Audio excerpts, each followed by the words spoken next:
अक्सर आपने लोगों के द्वारा सुना होगा कि हमारी गाड़ी का बीमा है, हमारा लाइफ इंश्योरेंस है। आखिर इंश्योरेंस होता क्या है, इसके बारे में क्या आपने डिटेल में जाना है?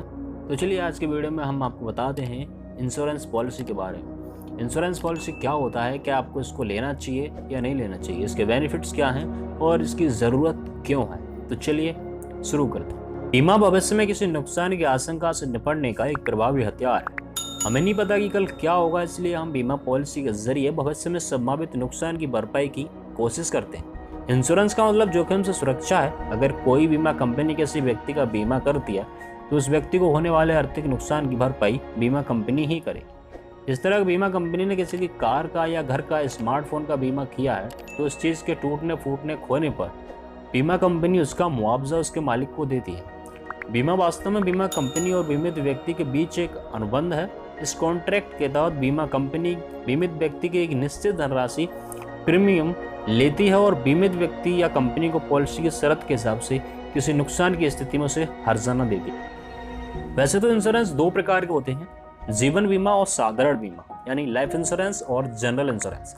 जीवन बीमा में किसी व्यक्ति की जिंदगी का बीमा किया जाता है। मतलब जीवन बीमा का मतलब यह है कि बीमा पॉलिसी खरीदने वाले व्यक्ति की मृत्यु होने पर उसके बाद में बीमा कंपनी उसके मुआवजा दे दे।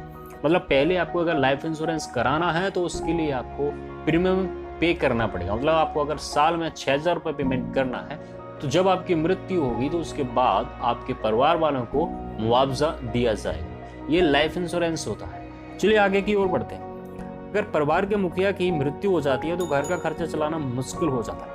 परिवार के मुख्य व्यक्ति की पत्नी, बच्चे, माता पिता आदि को आर्थिक संकट से बचाने के लिए जीवन बीमा पॉलिसी लेना बहुत जरूरी है। इंश्योरेंस सिर्फ लाइफ का ही नहीं, हर चीज का होता है। जैसे कि मोबाइल, मकान, गाड़ी, मोटरसाइकिल, हर चीज का लाइफ इंश्योरेंस होता है। अक्सर आपने सुना होगा कि उस बिल्डिंग में आग लग गई और कारोबारी का बहुत बड़ा नुकसान हो गया, लेकिन ऐसी बड़ी घटना होने के बाद भी कारोबारी पर कोई फर्क नहीं पड़ता, क्योंकि बड़े कारोबारी आमतौर पर अपनी चल अचल संपत्ति का बीमा करा लेते हैं तो उसका मुआवजा बीमा कंपनी देती है। लेकिन उसमें कुछ शर्त जुड़ी होती है जो आपको फॉलो करनी पड़ती है। मान लीजिए कि आपने अपनी बाइक का इंश्योरेंस कराया और आपका एक्सीडेंट हो गया और आप ड्राइविंग कर रहे हैं और उसके बाद आपके पास लाइसेंस नहीं है तो आपको उसका क्लेम नहीं मिलेगा, क्योंकि आप फॉलो नहीं कर रहे हैं कंपनी के रूल को। तो कुछ ऐसे नियम भी होते हैं जिन्हें हमें फॉलो करना पड़ता है, उसके बाद कंपनी हमें क्लेम देती है।